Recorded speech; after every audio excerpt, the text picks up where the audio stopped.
Middle of the country, but not middle of the road opinions. It's the podcast dedicated to sports in the air capital of the world. I'm going to Wichita. Wichita, Kansas, and beyond. With Tommy Castor and Blake Cripps. This is Keeper of the Games. Some may say that we are wildly unqualified. Some may say that we are only mildly entertaining. I say we are exactly where we are supposed to be, talking about the best team in football, your Kansas City Chiefs, on episode 88 of the Keeper of the Games podcast, the only podcast focusing on sports in and around and of interest to Wichita, Kansas. I am Blake Cripps, joined once again by Tommy Castor. Tommy, that was an emphatic victory on Sunday. Yeah, it was. I mean, it was the perfect game to get into our second annual Holiday Extravaganza episode here on Keeper of the Games. And, I know last year the three of us were on our Holiday Extravaganza together. It was a 3.5 hour long episode. We had guest after guest after guest. This year, we didn't need to go out and get a bunch of big guests and do a 3.5 hour long episode. We went back in time, a blast from the past, and I couldn't be more excited, Blake. I could not either. We'll get to that in a moment. We are still online, KOGsports.com, KOGpod on Twitter, KOGpod.podomatic.com. Best place for the audio, as always. The video's on YouTube. The audio is everywhere else, Spotify, Google, Apple, and much, much more. Coming up on the show today, Kansas State heads to a bowl game, a KU football season in review, and we will also get you up to date with a little bit of talk on Kansas basketball. Shocker basketball. We'll ask Santa for something in sports, but first, what to my wondering eye should appear? A wild Weston Mills has appeared on the KOGpod. Finally, Weston has come back to the Keeper of the Games podcasts. Weston, how's retirement been treating you from the podcasting game? Well, retirement life has been great. As I told you boys, I am freshly back from Hawaii. Just spent a week out on the island of Sounds Hawaii. rough. And it was fantastic. Definitely enjoying the full retirement from the podcast life. And I'm assuming you all had me on because we wanted to get a full 45-minute segment on why Mitch Lightfoot should be playing more than David McCormick. I'm assuming that's the full reason to have me on. But no, happy to be back, boys. Glad I could make it for the Christmas extravaganza episode. Tommy, what's the over-under on Weston whip-arounds in the show today? Oh, I think we're going to have a multitude of Weston whip-arounds. And I got to tell Weston, on our last episode, we were prepping for you to come on the program by talking about Andale football winning another state title. So we were prepping. We were getting ready in anticipation for you to join the show. Well, I'm glad that you've got all the bases covered because back to back to back, the numbers, the undefeated streak, the point. I'm sure you covered all that. I'm ready to rock and roll if we need a good 20-minute segment on Andale. But, don't worry. It's been a while since I've been on, boys, so there's a lot in my life that I'm going to need to include in the show. That's for sure. I forgot the show is all about you, even if you're not a part of the show anymore. So we did talk a little bit about Mitch Lightfoot. We might bring him up a little bit with David McCormick as the Jayhawks won their last game. But, of course, we begin today with the Kansas City Chiefs slaughtering the Las Vegas Raiders on Sunday. The week did not start so well for Kansas City, obviously. Very tragic news. L'Jarius Sneed's brother was stabbed in Louisiana. It was a very, very tragic situation. He did not play in the game due to bereavement, but the Chiefs rallied around him. They won the game for him. There was a little bit of a vehicle trip around the Arrowhead Stadium last year by a certain team wearing silver and black that may have provided an additional bit of motivation for the Chiefs. And the wheels on the plane go up, and they could not leave the runway fast enough at KCI for Las Vegas as the Chiefs pounded the silver and black to solidify their first place standing in the AFC West with a convincing 48-9 trouncing over the Raiders that was, by almost any statistical measure, the most complete performance by the team this season. It was the first time that the Chiefs had positive expected points in all three categories, offense, defense, and special teams, since Kansas City beat the Giants. Only the third time it's happened all year. Chiefs have won 6 in a row. 7 of the last 8, 8 of the last 10. They sweep the Raiders in the season series. And Tommy, this had pretty much everything for you as a Chiefs fan. You had a productive rushing game, 132 yards, 3 rushing touchdowns. Derek Gore and Clyde Edwards-Helaire both got into the end zone. A return to greatness for Patrick Mahomes, 20 for 24, 2 TDs. No turnovers by the Chiefs at all in this game. He had a 139 passer rating. The Chiefs sacked Derek Carr 4 times. They limited the Raiders to under 50 rushing yards. 5 turnovers for the Chiefs, including the first one of the game on the first play from scrimmage. So unless you count Patrick Mahomes getting sacked 3 times as a negative, which obviously the offensive line did not play perfect, but other than that, Tommy, this was a very comprehensive victory for Big Red. Yeah, it was. 6 weeks ago, we were on this program, or 7 weeks ago, on this program, talking about whether or not we actually thought the Chiefs were a legitimate playoff team. They sat at 3-4. Really, things had not gone the way that I know anybody in Chiefs Kingdom would have wanted the start of the season to go. And since that time, this team has found multiple different ways to win. And really, it's led by the defense. So we talked about it last week on the show, Blake, about how the Kansas City defense has come alive over the last month or so.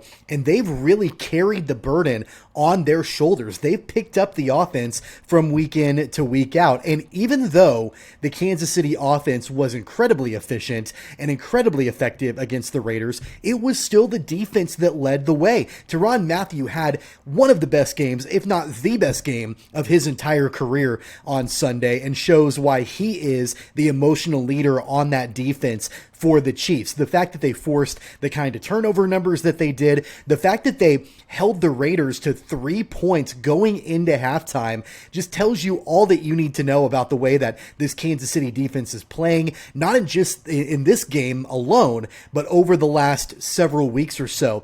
And then, of course, it was great to see the way that the Kansas City offense really came alive. There's been a lot of, I don't want to say criticism, but just a lot of comments made about Patrick Mahomes and the offense over the last month. And one of the things, I was watching ESPN Sunday NFL Countdown Sunday morning prior to the game, and they did this whole breakdown, and it was Rex Ryan talking about Patrick Mahomes and talking about, not critical of him, but just saying some of the things that he's noticed from Patrick Mahomes prior to that game against the Raiders, and things like, just throwing the ball behind receivers that are open, or missing receivers by a step, or, whatever the case might be, just things that we're not used to seeing from Patrick Mahomes.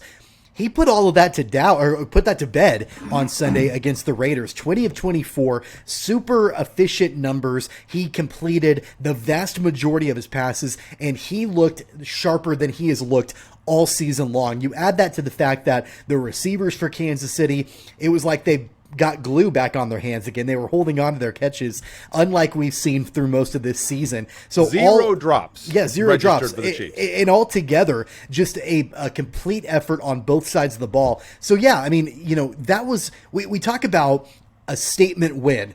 And I think the last time the Chiefs played the Raiders in Las Vegas, I think we called it a statement win, and I think that was the truth. But this was really, truly a statement win.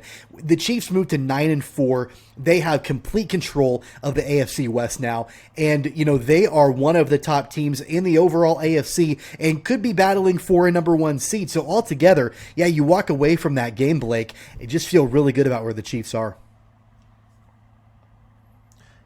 89-23. That's the total points scored between the Chiefs and Raiders in the last 2 games. That's, pretty good.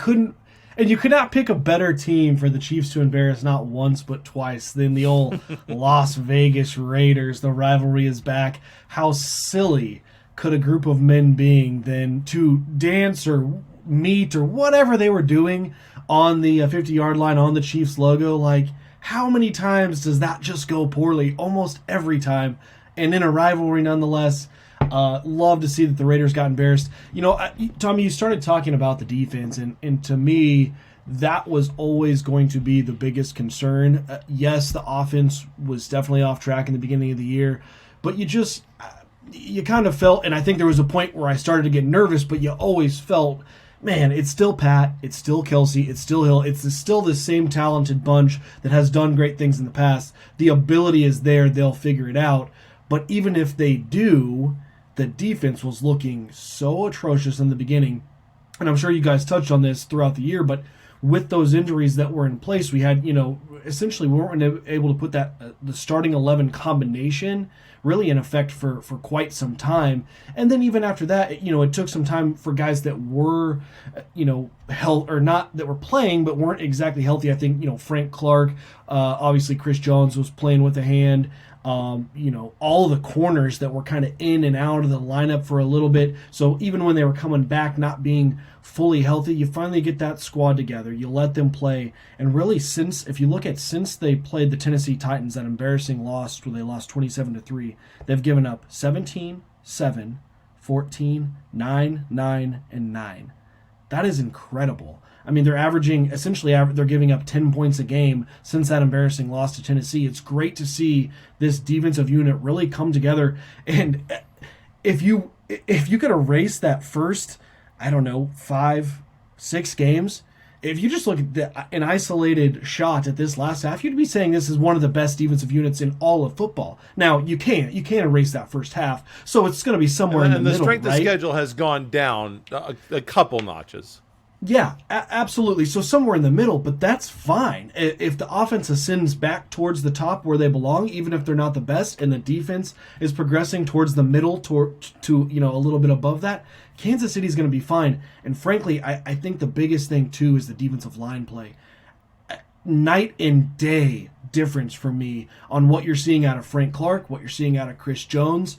Those two, the group as a whole, but frankly, those two have looked incredibly dominant. And I don't know how many episodes of the Keeper of the Games podcast I've dogged Frank Clark. So I have to come on here, when I get the chance and say, look, he's played fantastic. He looks like the last 4 games, I'd say he looks like I've never seen him play for the Chiefs. And that's including that playoff run when they won the Super Bowl, and he looked good then. I would say this last 4 games is the best he's looked in a Chiefs uniform, and it's unlocking the defense as a whole, in my opinion, when we're now getting to the quarterback with just the front 4. Hey, Weston, do you think...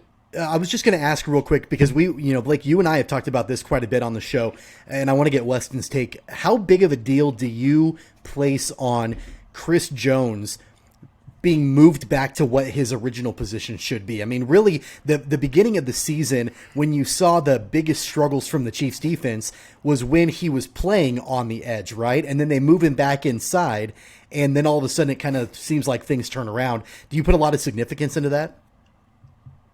I go back and forth on this because essentially, so when he moves back inside, he plays a 3 technique, which is off the shoulder of the guard. When he was at defensive end, they don't always flip-flop to strengthen formation. So sometimes he's playing a 5 tech, sometimes he's playing a 9 technique, sometimes he's playing a 6 technique. It really does. I know that sounds like small little differences, whether you line up on the shoulder of a tackle, head up on a tackle, or inside shoulder of a tackle or inside shoulder of a guard, but it makes a big difference. Frankly, the 5 and the 3 are pretty similar on how you attack that pass rush and play the position. But a 6 technique and a 9 technique are very different. And then also, I think there's something too when you go from every single down playing in this 3 technique position, now kind of having to move around a little bit. I think that makes a difference. I think there's a hesitation. He's thinking about, how am I supposed to play this front? How am I supposed to play this look that's coming at me, instead of just reacting like he's done every snap at 3 tech because he's played that his entire career.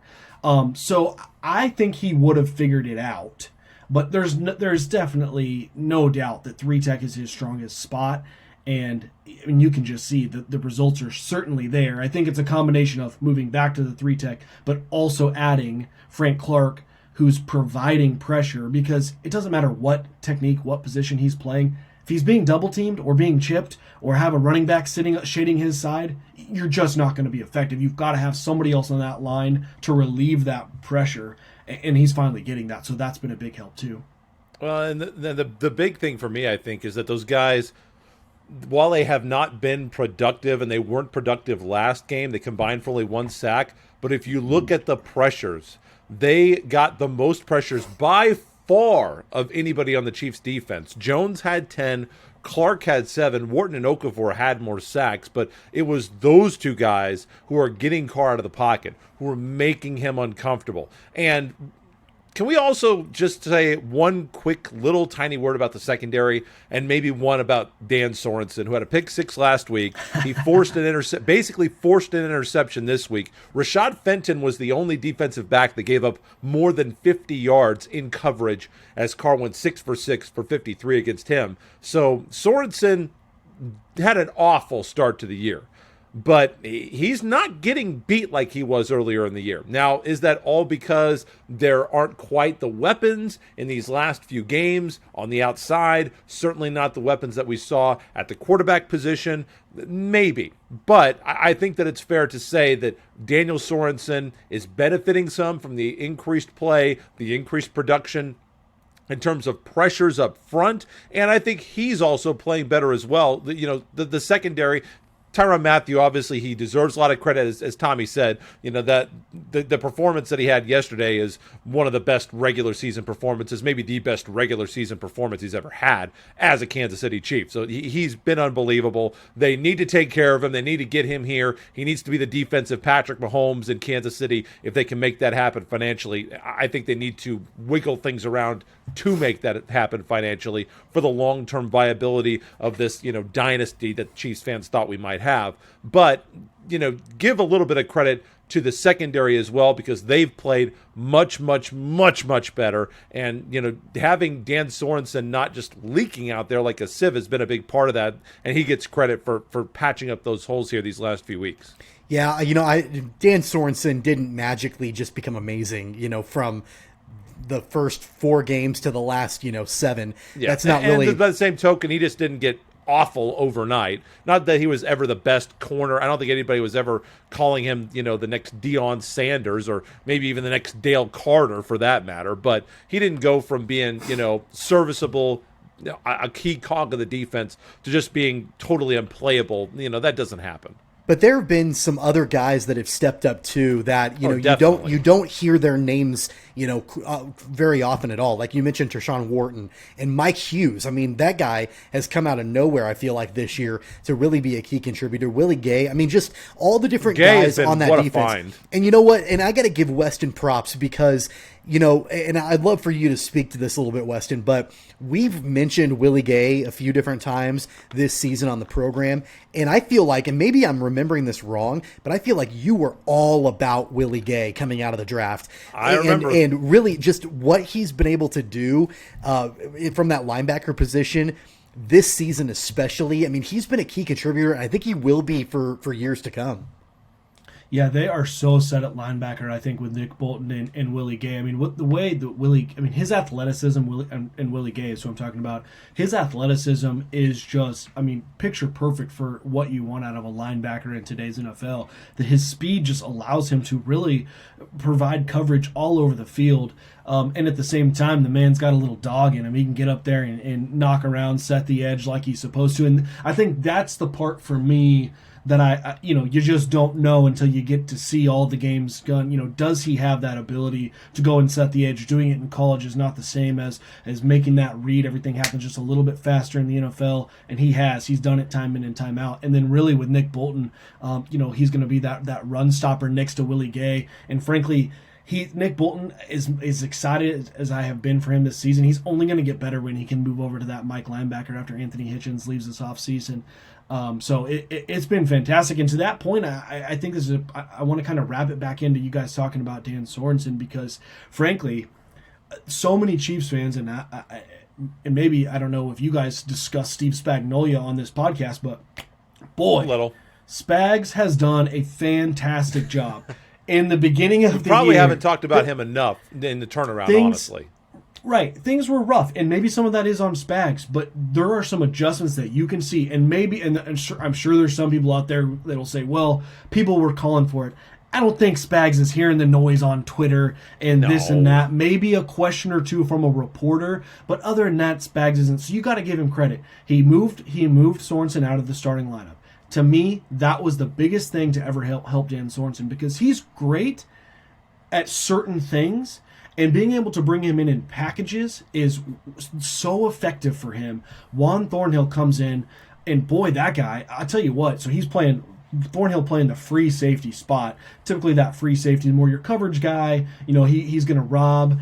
He's a thumper. He has been just hitting people. I love to see that. So anyways, you replace Sorensen at that free, because really Sorensen's more of that strong safety type that Tyron plays. You want to play him in the box. You want to limit his coverage to certain packages, downs, and distances, and that's what they've been able to do. And it's really unlocked his potential so that you're not having him out there on 3rd and long or on a 2nd and long where he's now matched up with a slot receiver, somebody he's never going to be able to keep up with. You can package him in and out of that lineup for when you know that offense is going to put good matchups on the field for him. So that's been fantastic. I think Spags has made some really good adjustments that really need to be, deserve some credit for this defense's turnaround.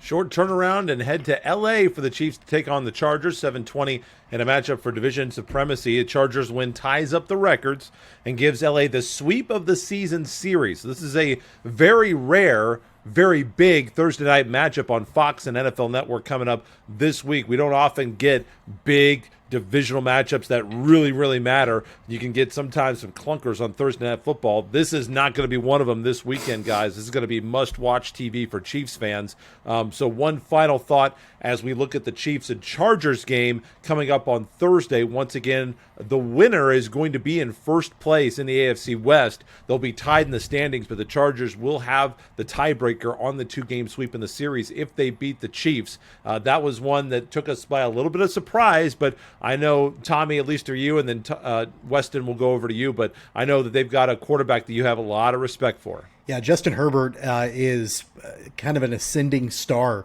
I feel like, in this league. And, doesn't get, I don't feel like, the credit that he deserves, with this being his 2nd year in the league and is really, honestly, his first full season in the NFL. I think he's going to be around for a long time and do some really special things there for the Chargers. But, the two things that I'm most interested for Kansas City in on this game, number one is the running game for Kansas City. Clyde Edwards-Helaire has been back. This was his 2nd game returning from injury. He was okay. 10 attempts, 37 yards on the ground in that game against the Raiders. But Derek Gore is someone that, of course, he broke a huge run for that touchdown for Kansas City. And, when the Chiefs have been able to bring him in special situations, he's been very, very effective. And I think between him and Darrell Williams really have solidified that backup role, running back for Kansas City. And so I'm interested to see what his usage will be like and really what the split will be in ball carrying for the Chiefs on Thursday. And then the other thing is, we mentioned it just briefly at the very beginning of this discussion, but the offensive line, I think, is continuing to find its way. It's better. The offensive line is better by far than what it was a year ago. Sure. Creed Humphrey, I think, is going to be, he's not somebody that we talk a lot about on this show, but he's a special player and will continue to be that for Kansas City. Orlando Brown, I think, is someone that I at least had high expectations for. He's a Pro Bowl offensive lineman.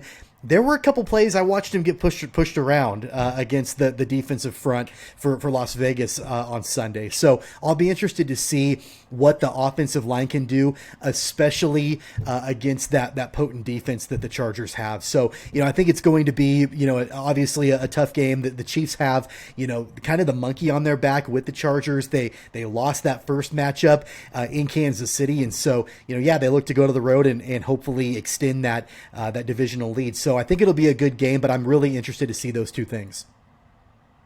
I think you could see both running backs to that point, Tommy. Both Clyde and Darrell rush for over 75 yards apiece. LA's run defense has been very, very bad this year, and we've seen Kansas City really recommit to their running game, and as folks have been trying to take away that deep ball, and play this high, cover twos or this too high safety over the top of everything. But they've really ran the ball really well. So I think you could see both guys rush for over 75 yards and maybe one of them going for at least 100. With that being said, I think for me, I'm going to circle back to Willie Gay, Tyrann Mathieu, and Daniel Sorensen, because I think those three are going to really be the key to shutting down the Chargers offense. We have obviously Justin Herbert. I echo everything you say. He's incredibly talented, and Keenan Allen and Mike Williams there on the outside. But frankly, the corners have done pretty well, and I'm not overly concerned. Not to say that I don't think they'll be effective. I'm just not as concerned about that.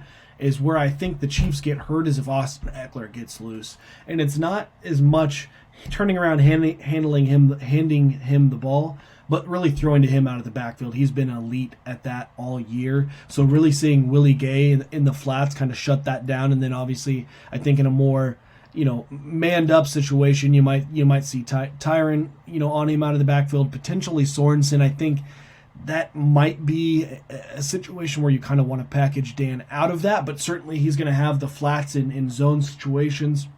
And certainly he's one of those instinctual players that you'd love to see him go, make a quick read on a ball that gets thrown out there in the flats to Eckler and try to, make a quick break on it and maybe get one going the other way. So I think really shutting down Eckler in the passing game is going to be the biggest advantage to stopping the Chargers this weekend. One thing that I am looking for in this game, I think looking at Josh Gordon, what is his offensive utility going to be for this team? You look at the Raiders game, nobody had more than 4 targets in this game. They finally got Josh Gordon into the end zone. He got 3 targets, 2 catches, 9 yards, 1 touchdown. So I'm interested to see how Josh Gordon is going to be continued to be integrated in this offense by Eric Bieniemy, by Andy Reid. That's one thing that I'm looking forward to seeing. Once again, will he play, Blake? Because it sounds like he's on the COVID list. I mean, to me, there's really no point in even talking about it because who the hell knows? Like he could come off the list tomorrow, or they may say, you know what, he's going to be done for the rest of the year. So show up on Thursday, and we'll find out. Obviously, things change so much because if you get 2 negative tests in a certain amount of time, you can test out. And, I don't know what his vaccination status is. I assume he's, I don't know. Well, it's not even worth my time to discuss, honestly, just because there's so many things that we don't know. But anyway, Thursday, 7:20 kickoff on Fox, big Thursday night matchup for the Chiefs and the Chargers. Next up, the Tax Act Texas Bowl. Kansas State heading into the postseason. Kansas State and LSU, the Wildcats, heading to the Texas Bowl for the 3rd time in program history. Kind of a weird one here, folks. Kansas State playing this game on Tuesday, January 4th. For an 8 p.m. kickoff. The game is on ESPN. Kansas State played in the inaugural version of the game in 2006, losing to Rutgers. They also played in 2016. They beat former conference rival Texas A&M. Chris Klieman, the only coach to lead the Wildcats to 2 bowl games in his first 3 years as the head coach of K-State. K-State leads the country in bowl appearances since 1993. Of course, the Wildcats 7-5, facing 6-6 Louisiana State. Tigers' second Texas Bowl appearance comes in with plenty of momentum after a 27-24 upset win over number 14 Texas A&M. The Wildcats, on the other hand, appeared to be ready to turn things around, power into the playoffs, going on a big winning streak, but they were stopped in back-to-back games by Baylor and Texas to win the season on that 2-game losing streak. It's kind of a right now, Tommy, and then we'll go to you, Weston, for your thoughts on this. A tale of 4 seasons. Kansas State started out of the gate a little shaky, but they got 3 wins. They played the heart of their schedule, the part of the schedule that every Kansas State fan and every analyst and everybody looking at this team circled, those 3 games against the Bedlam rivals and Iowa State, and Kansas State lost all 3 of those games. Then you have the winning streak as they played down to their competition at times. Thinking specifically of that Texas Tech game is the one that really pops out to me because I think that they're way better than 1 point better than the Red Raiders this season at least. And then these back-to-back losses. Obviously, Baylor is much, much better than we ever thought that they would be coming into the year. So give Baylor credit. I'm not saying that it was a bad loss to lose to them 20-10, but the Texas loss was disappointing in how that happened for Kansas State. Where do you feel like Kansas State football, not necessarily looking big picture here over the next 3 or 4 years, you can if you want, but guys, but where do you think Kansas State football is right now, Tommy, as we head into this postseason bowl game next month? Well, I really think that this bowl game on January 4th is really important for the momentum of this program.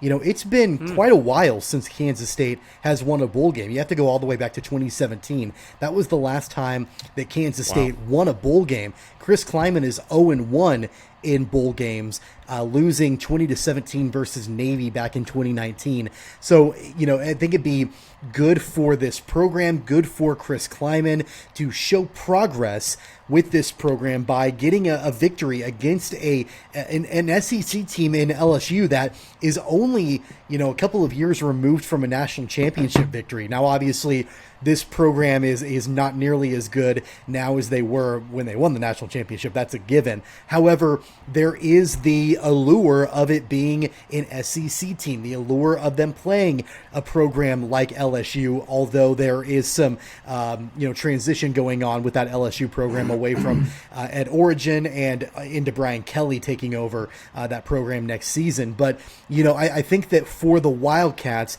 you want to be able to signal to your fan base, you want to be able to signal to your administration, to incoming recruits, people that you want, stakeholders in the program, that this program is moving in the right direction by not only becoming bowl eligible, and that's a great stat that Chris Klieman is the only K-State coach to be, to take the team to 2 bowl games in his first 3 seasons. That's great, but I think you want to signal a little bit more momentum and progress by getting a victory against an SEC team in the Texas Bowl. So, I put a lot of importance on this game. I think it's going to be very important for the future of the program.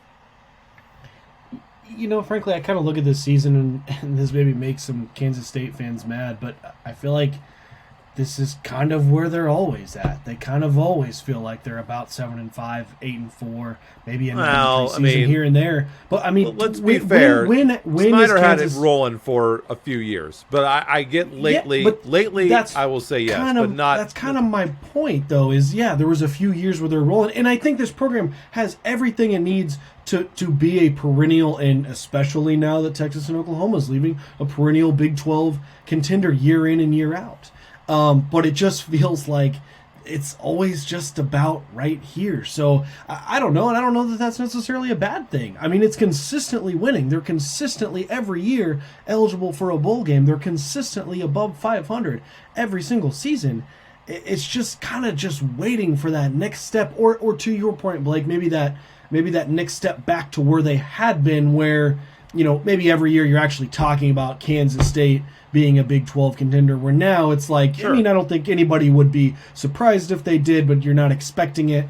So that just kind of feels where it is. But I think you're right, Tommy. I think this bowl game is so important for Klieman to, get a win, and really just the momentum rolling into that offseason, into that recruiting period, and against LSU, where there's going to be eyeballs. There's going to be big eyeballs on this game, I think, because of LSU, because of the whole Ed Orgeron, Brian Kelly situation. Like, I think LSU is just a hot, TV item right now. So I think there's going to be a lot of people watching this game, and the perfect time for K-State to put their brand out there, to show all those undecided kids, hey, about Wildcat football and about that program and about the purple and white. I think it's the time.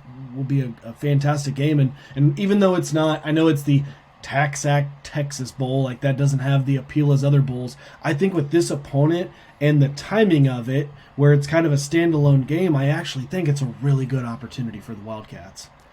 It'll be a Tuesday night. It'll be weird because it'll be after the college football playoff games, after all the New Year's 6 games have been played, but before the national championship game is played. So it's kind of in that no man's land, I guess you'll say. But you are right. It'll probably be the only football game available that night, and football's always a draw, so it will have that going for it.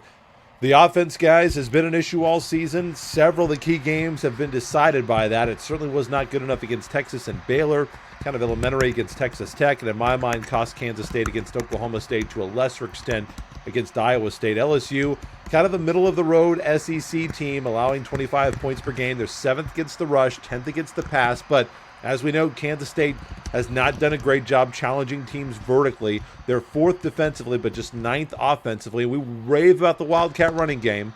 And Deuce Vaughn, God bless him, he's an AP first-team All-American, second-team All-Conference, extremely deserving. Their first AP first-team All-American in 14 years, and he deserved it, but their running game was average. They were 7th in the Big 12 in rushing offense, not even a top-half team. LSU leads this series. Brian Kelly's eyeballs are going to be on this for sure. And Tommy, this is a LSU team that wasn't that far away from having a pretty darn good year. 4 of their 6 losses have come against the top 25. LSU's got 2 top 25 wins, and I know Florida's fallen out and fallen down a little bit, but 3 of their losses have been one-possession games. So it's not, this isn't going to be a game that Kansas State just walks in and shows up and wins over the Tigers. I think this was not that far away from being a much, much different kind of season for LSU. Well, I think that one of the biggest things that LSU is going to be looking at defensively is absolutely stopping Deuce Vaughn. And that's been a big challenge for K-State all season long, has been just kind of a one-dimensional offense, especially when Skylar Thompson was injured and Will Howard took over. We talked about it all season long, that there just really wasn't a whole lot of effectiveness with the K-State offense. And I think, going back to that question about where do we want to see K-State moving forward, Deuce Vaughn is a dynamic player, and he's going to continue to get better. He's only a sophomore. I mean, he's going to get better and better and better, but offensively for K-State, not just in this bowl game, but also next season and beyond, you've got to figure out how to make your offense a little bit more diverse. And by that, absolutely throwing the football. Throw the ball. And find so some receivers. When you look at defensively for LSU, they are really all they have to do, in my opinion, is focus in on what Deuce Vaughn brings to the table, because just pack the box and make somebody throw the ball over you. I mean, really, K-State has not shown this season that they're able to do a whole lot of that otherwise. So really, that's going to be the game plan defensively for LSU. I think that's one of, if not the biggest hurdles that K-State has to overcome in this bowl game and then into next season before they can make that big next step. Yeah, and from a defensive standpoint, really, LSU they don't really do anything that impresses me. I don't think there's one thing that you say they're elite at, but they definitely throw the ball more than they run the ball. K-State's, I don't know, lucky's a weird, I don't like to use that word when you're talking about injuries, but they're avoiding Keyshawn Bout, who got injured really late October when he rolled his ankle. He's their LSU's number 1 wide receiver, so they've really got Boutte. Boutte, there you go. They've got you got to say it with the Cajun flair. Boutte. Well, I'm not going to make the Brian Kelly mistake and try to go in and put any type of weird accent on the LSU. Not going to do that. Probably a good move. But they got Beck and Jenkins and a couple other guys. I mean, they really just don't have, at least in my opinion, they don't have that one playmaker that scares you. Their quarterback Nussmeier, Tyrion Davis-Price is approaching a 1,000-yard season on the ground. He's averaging 5 yards a carry with 6 touchdowns. So he's a guy that the Wildcats will have to account for. Yeah, and I guess, and here I was saying that they're more of a passing team, and I mean they really do. I mean that's really what they do. More than, I don't know. I mean, I guess you got a 1,000-yard rusher, but it's a little different in college football than when you're looking at an NFL type schedule. But sure. I think this Kansas State defense, they are not overmatched by any means. I mean, obviously they're the favorite, so I'm not saying anything crazy there. They're a 1.5 point favorite according to Vegas, which is pretty much just a pick 'em. At this point, which kind of surprises me a little bit, but SEC bias, they're always going to get a little bit of favoritism there. So I think Kansas State defense can really come out and I think they've got a good opportunity to shut down, and I kind of expect this to be a low scoring game all the way around. Jack Besh is also going to be available. He's the other top receiver. Max Johnson, their quarterback, 60% of his passes completed this year, 27 TDs and 6 interceptions. But as you guys have mentioned, not anything really explosive on that LSU team, and especially with Boutte out, that's going to hurt them. So we will see how this turns out for Kansas State. Once again, after the new year on the 4th of January, ESPN for... It's going to be a late one for you two fathers out there to stay up for this one. 8 p.m. kickoff on ESPN.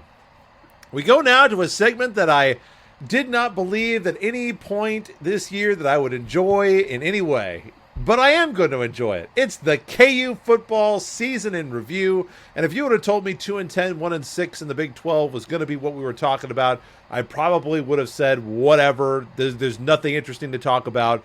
Move on to next season. This segment takes about 5 minutes, and we're done. But the 13th consecutive losing season in each category for the Jayhawks turned out to be a lot more interesting of a 2-win improvement over last year's 0-9 disaster than I thought it would be. Of course, the Jayhawks were 0-8 in the Big 12 last year. It was a stretch down the end of the season that provides a little bit of hope for fans in Lawrence that meaningful college football may not be so far on the horizon from Memorial Stadium.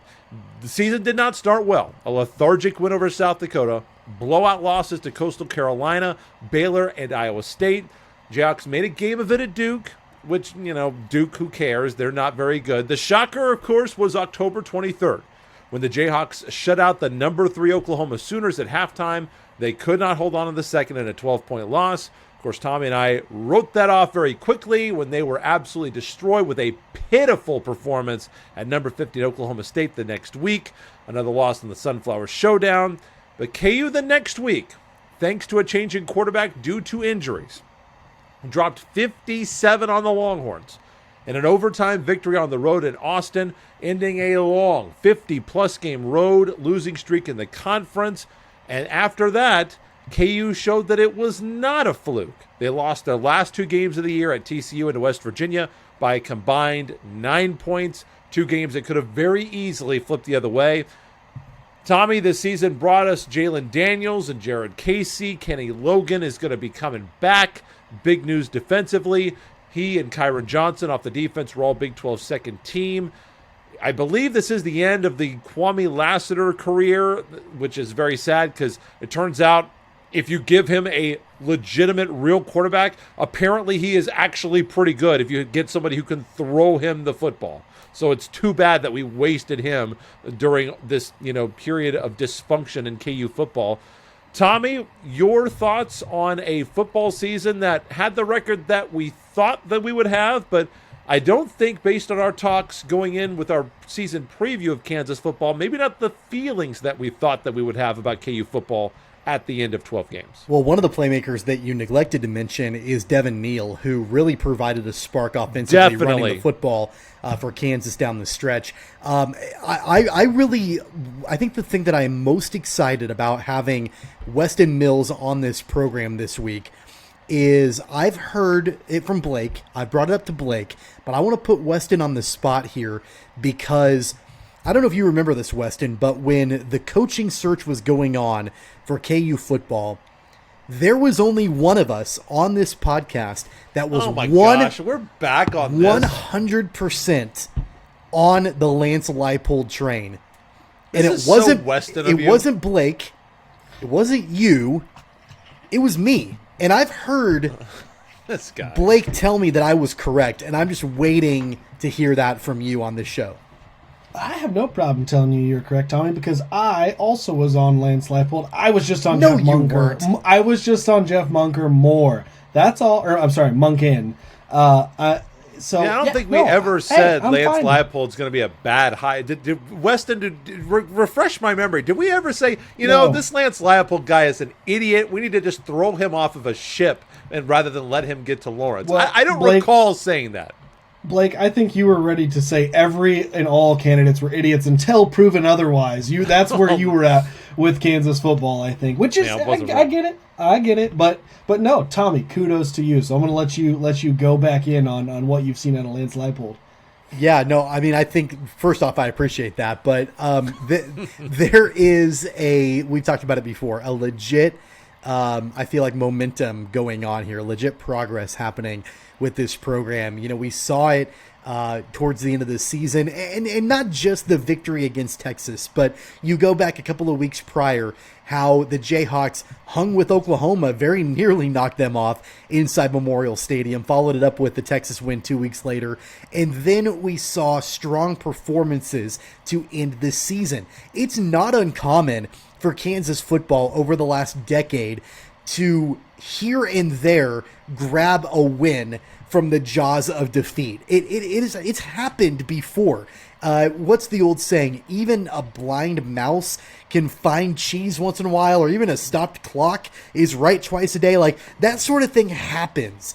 What doesn't happen is sustained growth with this Kansas program. What doesn't happen is the Jayhawks having week after week after week of competent football being played. And that's what we saw in the second half of the season. Keep in mind that Lance Leipold wasn't hired until this spring. So he was behind the 8 ball as far as time to assemble his staff, time to get his team together and prep for the season. And so he was working on a lot less time. And I feel like if he was able to have that normal offseason to get the team ready, we might have seen this progress a little bit sooner in the season. Now, obviously, it's got to translate into next season. It's got to translate into recruiting. It's got to translate into wins on the scoreboard, and not just these moral victories of, yeah, we feel better. Yeah, we think that we actually are watching some good football now. We've actually got to see the team win, but I absolutely believe that this team is heading in the right direction. Yeah, you got to feel good, and really about the competitiveness to me. I mean, obviously, the 2 wins feel good, which is goofy to say. 2 wins feels good, but that's where we're at, that it did. But really, it's more the competitiveness that you've seen. The fact that I would sit down on a majority of weeks, start that game and think, okay, we've got a shot. Like, we can maybe win this game. And then you watch a majority of the game and feel like until really the last few minutes, you felt like there was a chance. That happened more games than not, and that feels like a huge step forward.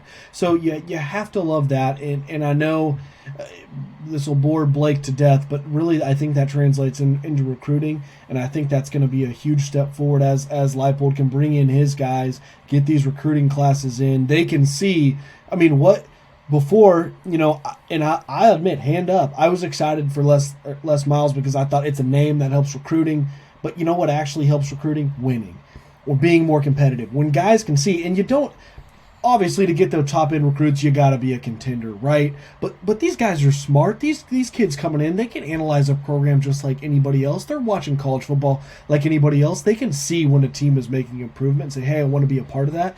And the other thing too that I think is going to be interesting to watch moving forward, if Lance Leipold can get this program in a spot where they're winning games, I really think this transfer portal, I think it's actually kind of having the opposite effect on what a lot of people thought. I think a lot of people thought, oh my gosh, Alabama, Ohio State, Michigan, they're going to get richer. I think kind of the opposite is happening. I think those programs that used to, their quarterback number 2, quarterback number 3 on that roster would normally be buried on that roster. And now those kids say, well, shoot, I'm behind this. Why don't I go somewhere where I can play? Exactly. And you're at a program like, now I think it does hurt the smaller schools, but I think the Power 5 is in a great position to say, hey, you that's third on the depth chart at Michigan, come play, come start for us, come start 3 years for us at Kansas. Or, like we saw with Jason Bean, and an example can be all over the place, but hey, you at North Texas or at UTEP, come to the Power 5 and be a star and get ready to go on to the NFL. So I think where it really helps is the mid-tier Power 5. And I think that Kansas could be in a position to really benefit from that if Lance Leipold can continue this momentum with the program. And it's actually already happening. Like, I don't know if you guys saw that Craig Young from Ohio State entered the transfer portal to Kansas. He committed to Kansas on Monday, and he was, I don't know exactly where he landed in the depth chart defensively for Ohio State, but I think he was a 4-star prospect. And I think if you took what he did at Ohio State and you compared it to the defensive output for Kansas, he ranked only behind Kenny Logan. And he's coming into Kansas next season because maybe he wasn't getting the playing time that he wanted at Ohio State. So, I mean, that sort of thing is already happening. And if Lance Leipold can continue to utilize that transfer portal while still going out, I mean, because keep in mind, like, all the way back in the Charlie Weiss years, really the only 2 options that Charlie Weiss had was doing high school recruiting or going to JUCO. And he chose to go the JUCO route more often than not, which really set the program back. But now you've got this transfer portal where you can basically go out and you can get the cream of the crop, whenever you want it, for more or less. So I think that's going to be, I agree with you, Weston, a huge selling point for Kansas in the years to come. Like, why be 3rd or 4th on your depth chart when you could come to Kansas and start? So I really think that's going to be big for him.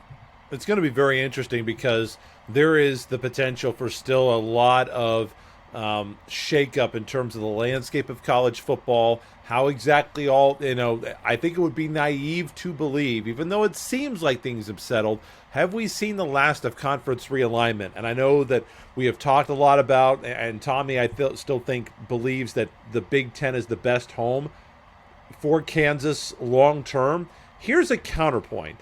Does being in the Big Ten really help Kansas football?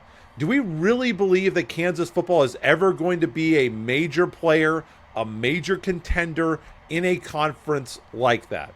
If you're in the Big 12 as we believe it's going to be comprised with the 4 schools coming in, that's a league. I'm not saying that KU is going to be a favorite. I would never say that KU is going to be a favorite. But that's a league I look at and say, KU can compete in this league. KU can maybe bubble up and win a couple of conference championships in this league. Does it hurt basketball? Yeah, of course, it will hurt basketball to some degree, versus being in the Big Ten, although that new Big 12 is going to be a very, very good basketball league. But I think it's very interesting just based on how things will come around, how that will work out with Oklahoma and Texas leaving. Kansas State, I think, is going to get some benefit out of this as well, because you look at the power teams that are coming in. There's no reason to think that Cincinnati is going to go away. I think Cincinnati is going to be a very good program. Central Florida has proven that they can compete to get into the group of 5. Cincinnati's going to be playing for a national championship here in a few weeks. Houston was a loss away from playing for a national championship a couple of years ago. So it's not like these 3 teams are coming in. They're going to be ahead of Kansas in the pecking order, no doubt about that, and probably Brigham Young as well. These are all programs that have pedigree or recent history. But you look at where Kansas would be in this new league, and it's not impossible to see that, KU could be competitive. To that end, Tommy, and then Weston, your take as well, what do you think is the metric for next year? You say, okay, well, now we've got the 2 wins, we have positive momentum, now we've got to do something with it. We got to start winning games. Iowa State's thinking that they're going to come back next year. I think that Texas Tech thinks that they're on the rise. Not every team is going to be good. Okay, you look at the Big 12 long term. Obviously, the teams that I look at long term for success in the Big 12, Oklahoma State's going to be the giant in football in the Big 12 after the exodus of Texas and Oklahoma. So starting next year, Tommy, what is that barometer? Is it 3 wins? Could the same record be acceptable if all the games are close like the last 3 were? How will you judge this team? What are your expectations? And then Weston for next season. This is going to be a bold take. I think that, in my opinion, we're at a point, the metric is bowl eligibility next year. I genuinely believe that. Now, wow. Do I think... That's pretty warm. I don't know if that constitutes a hot take. I said it's a bold take, but I don't think it's a hot take. I think that the way that this team ended the season... And I think with the progress and the momentum that this program has for the first time in forever, I think that this team has the potential. I'm not saying that I would necessarily put money on the fact that they're going to be bowl eligible, but I think this team has the potential and the talent and finally the coaching to be able to get to that point. I mean, you take a look at the non-conference schedule. You take a look at what the Big 12 is rolling out there. Have you taken a look at that non-conference schedule? There are I'm just saying, I don't think they're, I don't, like I said, I'm not going to put money on the fact that they're going to be bowl eligible, but I think they got the potential. That would be the ceiling of where this team could be next year. I know a lot of people are saying, oh yeah, give it 3 or 4 years, but I just think with the way that this team ended this season, crazier things have happened. I think maybe goal is better than metric. Like, I think bowl eligibility is immediately the goal of Kansas football.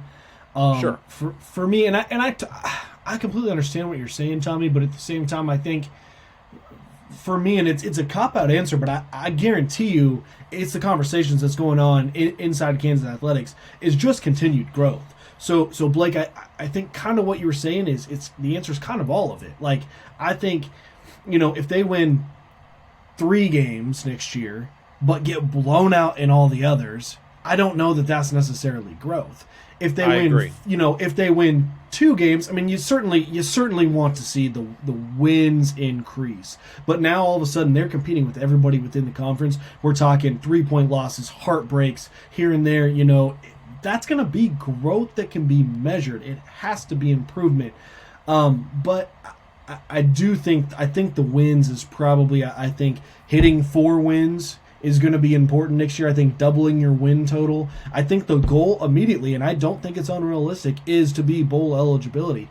Their non-con is they've got Duke, that's a winnable game. They've got Tennessee Tech, that's a winnable game. And interesting enough, they've got Houston next year on their What happens if Houston's a conference schedule. game next year? Yeah, I mean that's very interesting to see how that shakes down. But Houston, that's gonna be a tough game for Kansas. But I mean the way they played, in the Big 12. I mean, and maybe that's to me where you've seen the growth in the program. I don't go into that game thinking, oh God, do I even need to watch this week? Like, I'll be excited for that game. I won't expect Kansas to win it, but I will be excited. So I think that's kind of where it is. It's kind of a cop-out answer, but I just think continued growth. And I think Tommy's right, at least on the standpoint of, I think this team can be realistic with themselves saying, hey, we're trying to be bowl eligible next year. I wouldn't bet on it. I absolutely think they can have that internal goal. I think that's the conversation that Lance Leipold will have, absolutely. As a metric for the program, I think that's insane. And this is the reason why. I don't know how Kansas can improve enough defensively to make that a realistic metric. Because Kansas defensively was so bad this year. They made strides offensively. There's no doubt about that. But special teams was not consistent this year. They had blocked kicks. They did not hit enough kick. They did not make enough kicks, and they did not create big plays on special teams. The offense just needs to continue progressing, continue working with that quarterback, continue going to Devin Neal. I should have hot taked myself for not mentioning him at the front there, so that's one on me. But the defense, Tommy, honestly, because I reloaded and it was still on preview, I actually did hit it, and it went. Can we get a hot take horn now? We want that, Blake. The people want God, you to be hot. It just won't do. I won't fire. I don't know how that's working. God. It's weird. I just can't figure this out right now. But Tommy, the defense was so bad last year. The defense needs to make not just like little baby steps or just continue progressing. The defense needs an overhaul. They've already fired 2 coaches. Maybe this guy from Ohio State's going to make a difference. They've brought in more guys. The 2 guys they fired were a part of Les Miles' system. So I understand that they are making changes. But there is so much that needs to improve defensively. They had those 2 guys that were all league, and everybody else needs to either be replaced or get demonstrably better. So I think defensively, that's going to be a big, big, big headwind for any progress that KU could make in terms of bowl eligibility next year. I mean, I agree with you, and I said this in our season preview that KU's defense would be the worst in the Big 12 and one of the worst defenses in America.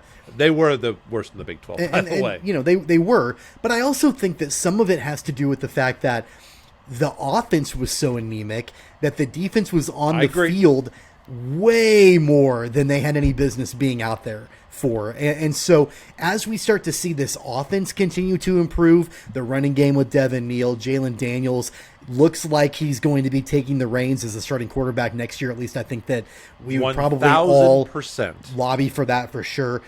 You'd like to think that this team can start to have more sustained drives, keep the offense on the field longer, and protect that defense a little bit. And I think that the more you do that, some of it comes down to conditioning, some of it comes down to how big these guys are compared to, the defensive line compared to how big the offensive line is when you're playing in Oklahoma or at Texas or whatever the case might be. So if you've got an opportunity to be off the field and to get a little bit, get some rest from time to time, I think that's going to help your defensive numbers as a unit all the way around. So I think that'll help, for sure. But I don't disagree with you. You've got to look at some wholesale improvements, some big time changes defensively with your personnel if you really want to take that next step. And I think that's got to be where Lance Leipold is looking. And one thing that you had said as well as we wrap up here is, the fact that this probably wasn't really even the system that he wants to run. This was what this is the personnel we have. We have to play this way, and so now they have a full off season. They will have spring football. They'll have a full year to recruit. They only got hired in April. And again, to correct the record, I understand that recruiting is important. It's the lifeblood of a college football program.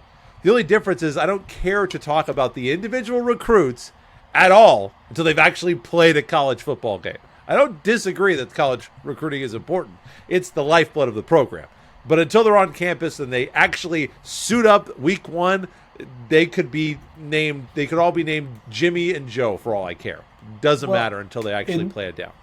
The only thing I want to add to, just and kind of segues perfectly from this too, is this is college and not the pros. So the guys you have, you do see drastic improvement usually from year in year out. I mean, those freshmen that are just not physically gifted enough to compete in the Big 12 are going to get bigger, they're going to get stronger, they're going to get faster. As opposed to the NFL, it's like the guys you have. I mean, yeah, maybe there's some marginal improvements here and there, but for the most part, those grown men are they're who they're going to be, right? So kind of the combination of all this. Bring in a couple new coaches. Maybe you get a couple guys from the transfer portal. You certainly expect the continued physical growth from some of these young guys that were playing, and hopefully that shows some improvement for the defense next year. September 3rd. I mean, I think we're all believing it should be a 1-0 start to the year for the Kansas Jayhawks hosting Tennessee Tech on September 3rd. Final segment of the show, news and notes. Number 2. We did our first one last week. This will be a college basketball edition. Not quite a full segment on these, but stuff that we thought that you should know. It is our last show of the calendar year 2021. Didn't want to go without talking Shocker basketball and Jayhawk basketball. We'll start with the border war. And by the way, I'm just letting you guys know now, anybody calling it the border showdown will be immediately removed from the show. It's the border war, and as Don Fambro said, Don Fambro, as he said, it's a goddamn war, and they started it. KU led 49-27 at the half. They hung 50 more on the Tigers in the second. They waltzed to a 102-65 victory over Missouri. Looked last year like this might be a decent matchup with KU at the time last year. Obviously a bit removed from their power. Missouri was an NCAA tournament team a year ago, but obviously the tables have turned this year. Javon Pickett, the only Tiger that did much for them when the game was on the line. 4 Jayhawks in double figures, led by OG KOGpod'er, 21 points, 5 of 7 from the 3. DeJuan Harris, 3 of 4 from the 3 with 13. Christian Brown and Remy Martin also scored in double figures. David McCormick, 11 points, game-high 7 rebounds. And the big difference, Tommy and Weston, was the rotation got a lot more set this game.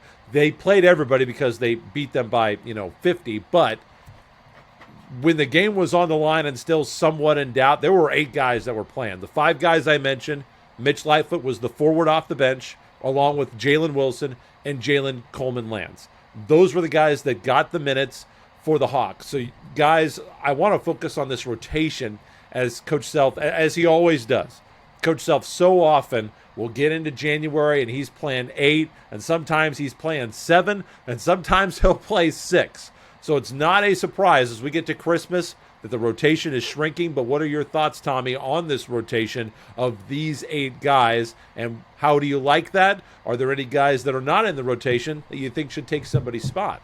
Well, I think that, Jalen Wilson eventually is going to work his way back into the starting lineup. He's still kind of trying to get his footing a little bit. Not quite where he was from last year. But I thought he looked good at times against Missouri. But let's face it, this team has so many different weapons. They are such an explosive team.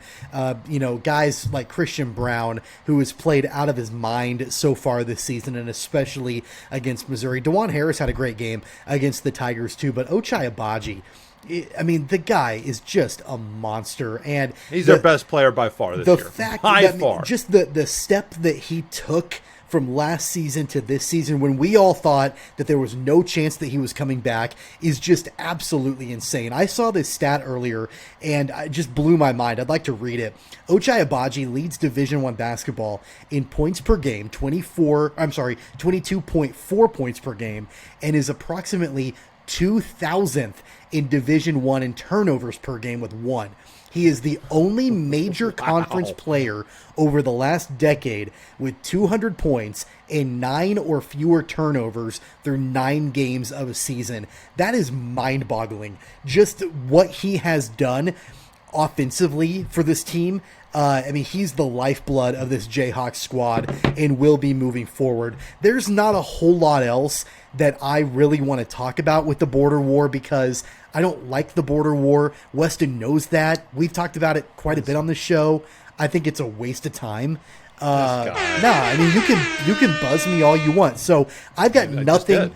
I've got nothing else to say about the border war. I didn't ask you about the border war. I asked you about the rotation. I'm going to cede the rest of my time to Weston Mills because I know he's got a lot to say about Kansas basketball.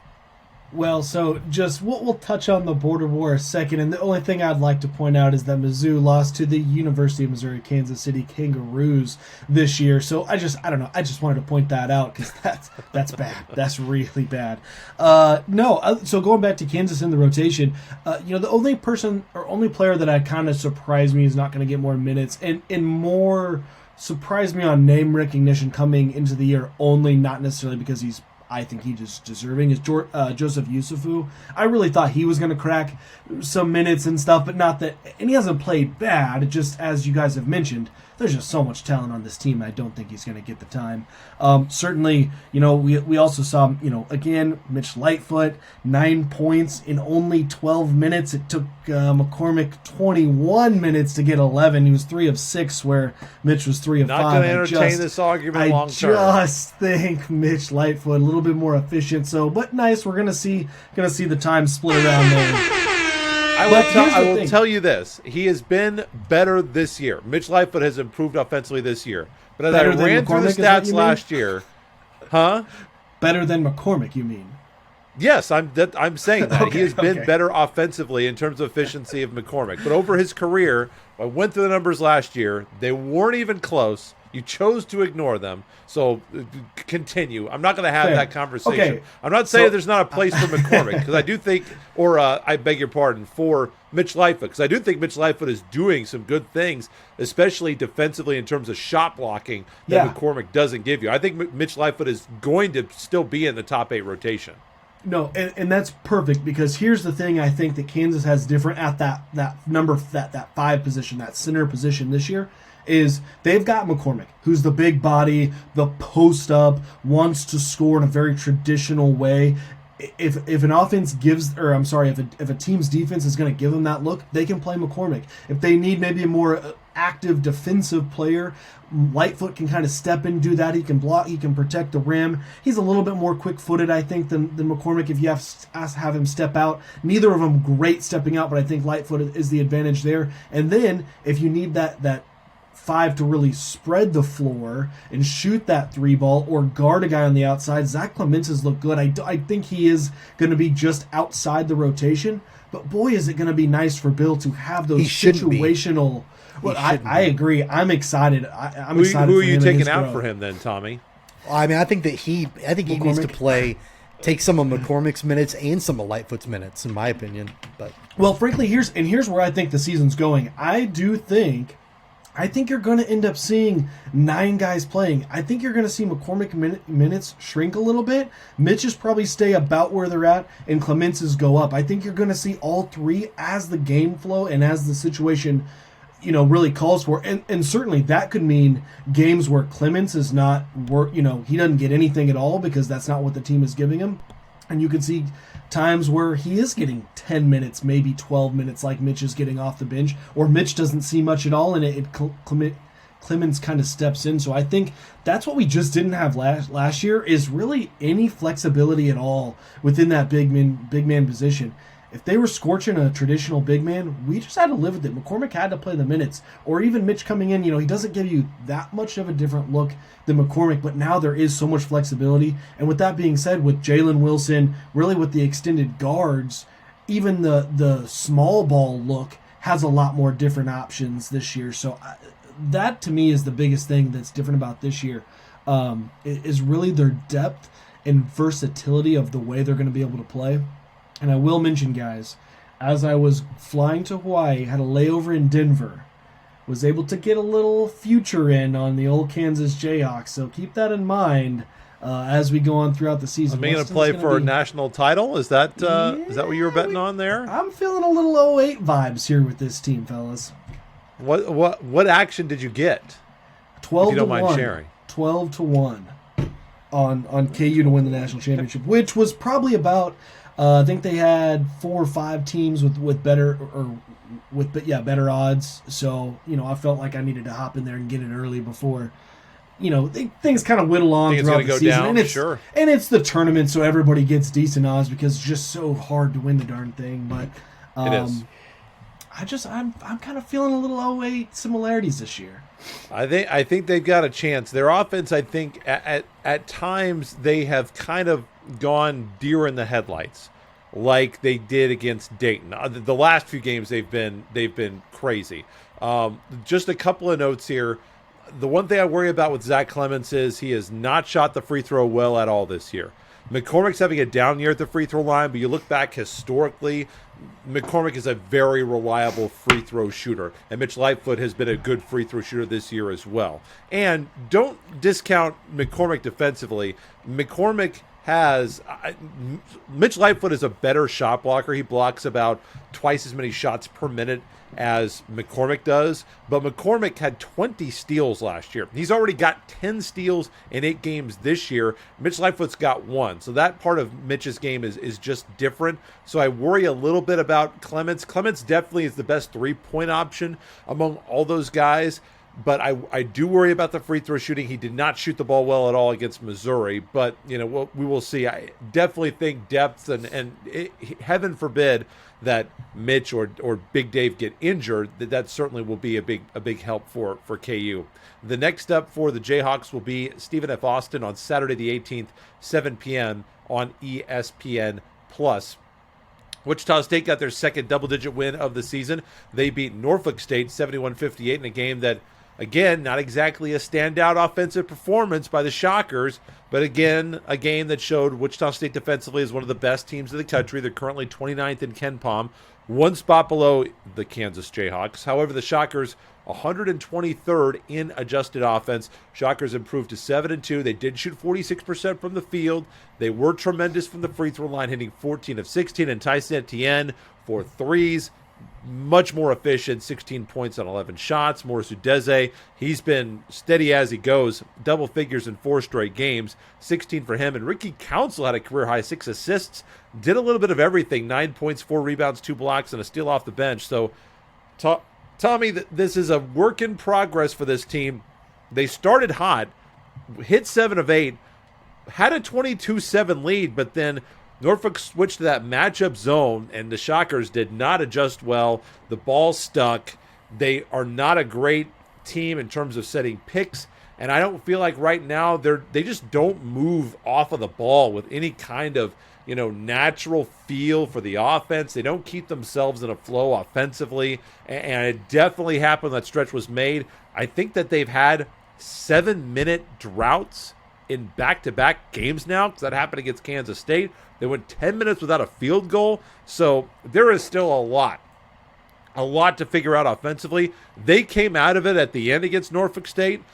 The defense is still elite. It's still really, really good. But offensively, there's still plenty to come around, even when Tyson Etienne, in this case, Tommy, is hitting shots. Yeah, I had the opportunity to actually be at that game on Saturday night. Good. Look at you. Yeah, it was my first time in the Roundhouse since before COVID. In a while. So that was a lot of fun. Nice. But, they were up 22-7.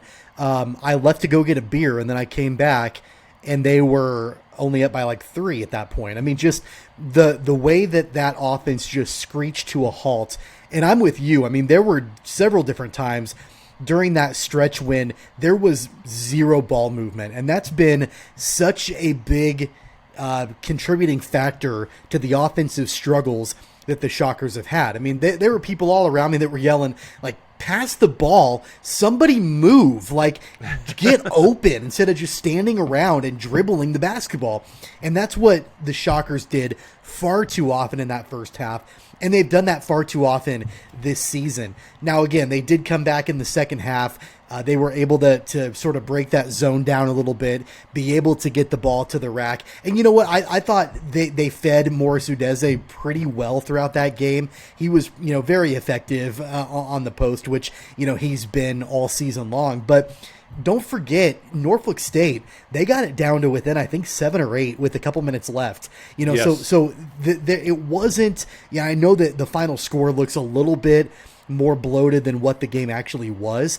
But I would say if you were to ask anybody in that program, I think a lot of people would say that the expectations so far would be that, especially with a lot of these non-conference games, you would like to have a little bit more separation between where the Shockers are at and where their opponents end up at the end of the game. And we've seen it far too often this season. And you and I last week on the program talked about how Wichita State has had a really hard time in the first half this season going into the locker room down or going into the locker room tied or whatever the case might be. They were only up, I don't exactly remember exactly what they were up at halftime, maybe 5 or 6 points at halftime, but it wasn't about right. But it wasn't, like it was a dominant first half performance either. So, again, there are some significant offensive questions and issues that need to be resolved moving forward. And you know what? I'm not seeing it right now. And that was something, and I love Isaac Brown, and I love what he's done for this program so far. But he said after the Missouri loss that they were going to go back to the drawing board and try to figure out how to get that ball moving a little bit better. And they did at times against Norfolk State, but not consistently enough that I think Shocker fans would be happy with. So there's still a lot to work on offensively. We all know how they are defensively, but that's definitely the Achilles heel right now.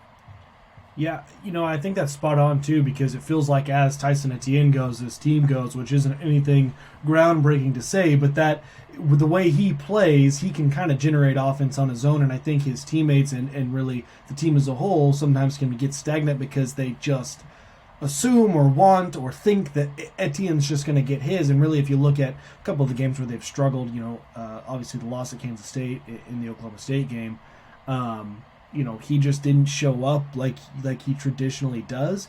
And so looking at ways for either other players to generate their own offense or the offense as a whole be able to generate points without having that guy that you traditionally can come down and just get buckets or shoot the three ball like he's done so well and so consistently throughout his career. I still just think this team has all the makings that they need to really put together a very, very nice season in this conference and really looking at the tournament further ahead. But, I don't know that necessarily anything about the Norfolk game or recently is really going to show us where this team's going to be. It's just so typical with college basketball, right? You can look back on a team and go, man, that team back from December or November, boy, how differently are they, now come February or the start of March. And I think that this team, some of the struggles they're going through now are things that are very correctable. You talk about changing the flow of the offense or just kind of lighting the fire under a few other players, whether it's Dexter Dennis or I really like what you've seen at times out of Ricky Council. That guy can just go get a bucket, but he just shrinks sometimes and doesn't do it. And I think those are all fixable things, right? Those are all fixable things within a season. Those aren't things that you need an off season to really go and figure out. So I'm just not at all worried, and I still really like the direction of this team. Yeah, I understand the frustration that some Shocker fans are going through because I think when you look at, in terms of offensive play and the playmaking ability, when you look at guys like Etienne and Udeze and Pleasant and Council, I think that this team is as talented as any as the Shockers have had outside of maybe the Final Four team. So that team had Van Vliet and Baker, Cleanthony Early, and that team, in terms of offensive ability and shot making was, unbelievable. They had the Carl Taylor, was the guy inside, I think. That team could just flat out play offense. They were really good. But for whatever reason, WSU has just not put it offensively together consistently. But yeah, I've heard grumblings about Isaac Brown on Sports Talk Radio, which I think is, let me be clear, I think it's laughable. I think it's a joke, honestly. Isaac Brown is the right guy for this program. It is okay to be a defensive team. It's okay to, only score in the 70s. I don't have any problem with the pace that they're playing with, honestly. Their pace it's slow. It's like 200th in the country out of 330 teams or whatever it is. So they're on the slower side. I just feel like they need to be a little bit more efficient with how they get to 70 points. I think the pace that they're playing is fine.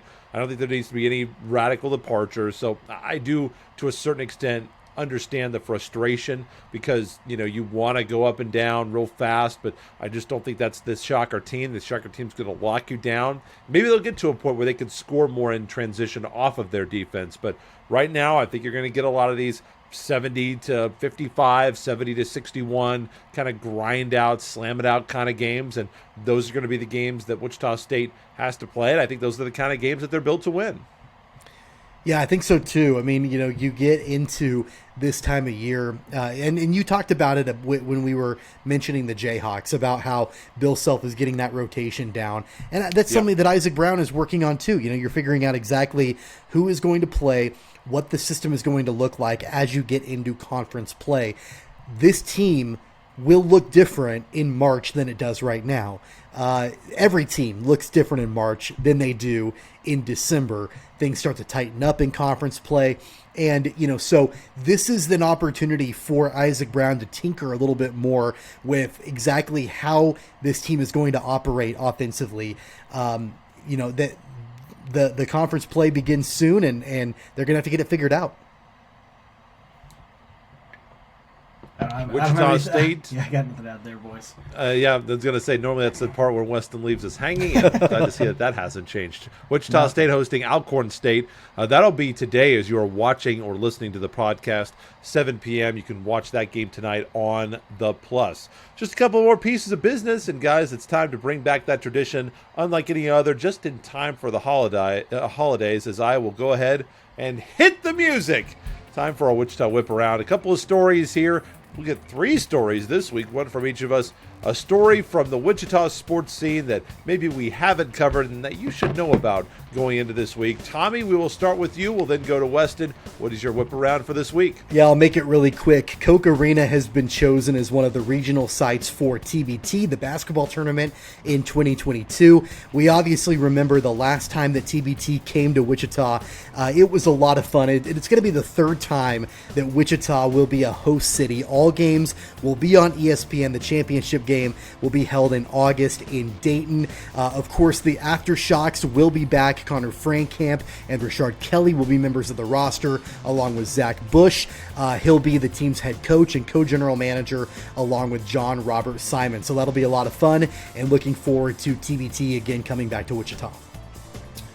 I'm going to go south of Wichita to Winfield. As we all know, I consider that part of the metro.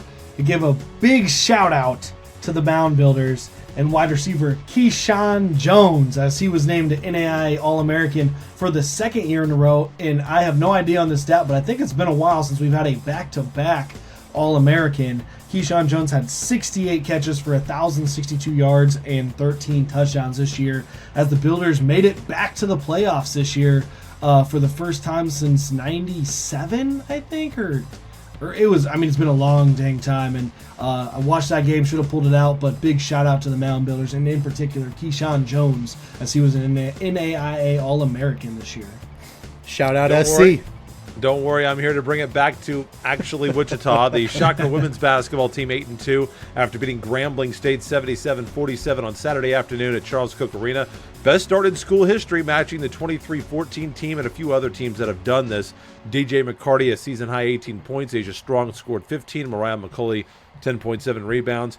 49% from the field, 6 of 11 from the 3, and Grambling shot just 33% from the field. They are in North Texas to play North Texas on Friday, a 6:30 p.m. tip-off.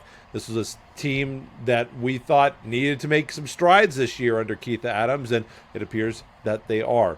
Finally, guys, we'll start with you, Tommy, then Weston. Any additions, corrections, or retractions before we head off for the holiday season. I do have a correction for you, Blake.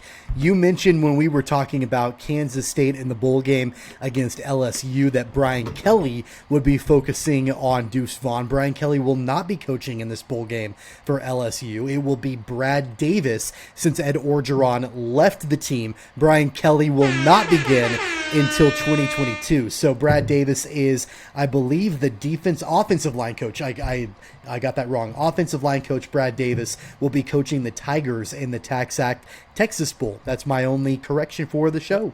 Well, let me correct your correction then. I did not mean to imply that he was going to be coaching the team. I said that he would be watching the team specifically, because you better believe that he'll be there to watch and see the talent that he has on his roster to evaluate things for next year, because that's what every coach does when they take over at this time of year.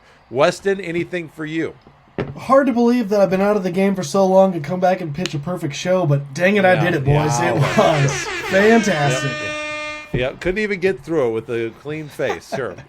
Finally, guys, it is the Christmas holiday season. As we mentioned, this is our last episode before the Christmas holiday. It'll be our last episode of the 2021 calendar year. We'll be back either that first or second week in January with what will that be, season 3, Tommy, of the Keeper of the Games podcast, episode 89. Boy, not that far away from episode 100 of the KOGpod, by the way. So you can check for that first or second week of January. We will be back with you. So we'll be off for the holidays with our families. And Tommy, this was your idea, so I'll let you lead off. Tommy thought it would be fun to go around the room and see if we could ask one thing from Santa, a gift for the 2022 calendar year in sports. What would it be? So Tommy, what would you be asking for under the Christmas tree this year? Well, the one thing that I would ask Santa for in the world of sports that I would like to see him bring to all of us in 2022 would be a return to relevance for the Kansas City Royals. I got my world championship with the Atlanta Braves back in October. They're my number one team since they got the championship. Now it's time for the Royals to get back into that relevant circle. And so that would be the one thing, if I could wish for anything for Santa to bring, would be a successful 2022 season for the Kansas City Royals. Weston, how about you? What I need Santa to do is bring me something in 2021 that's going to help me for 2022. I'm going to need him to bring me either a Colts or Bills victory over the Patriots and either a Steelers or 49ers victory over the Tennessee Titans, so that the Chiefs can wiggle their way in after all this big talk about is this team falling apart, wiggle their way into that number one seed in the AFC at the start of 2022 for a nice little Weston, Super Bowl run. Weston, I hate to tell you this. I don't know if you've been that good this year. That's very true. That's very possible. I don't know. Santa's going to be looking at that list and saying, Mills. Do we have a Mills on this list? I don't know about that. That's asking a lot. Listen here, hold on. We need to ask the Keeper of the Game listeners. I know there's some of you out there that probably qualify for that wish. Somebody else got to bring in the same wish as me so we can all get that number one seed in Kansas City. I mean, I wouldn't turn it down. I'll tell you that. For me, I think it's very easy. It's been a while. I remember what it was like in 2008. I remember what that feeling was like to finally taste that national championship that had eluded us so much. And we kind of got screwed out of it a couple of years ago in 2020. A team that I'm not saying was going to win the national championship because, it's the hardest, which is why so many people come up to me and say, oh, Bill Self, how is he? He's only won one championship. KU basketball, they've only won 3 NCAA titles. It's the most unfair championship in sports. It's the hardest one to win, where the best teams get the least advantage and have to win the most games in order to win it. In all of sports, with the least margin for error, because you have to win 6 games and you can only lose 1 game and you're out. I would not mind a national championship for the University of Kansas men's basketball team.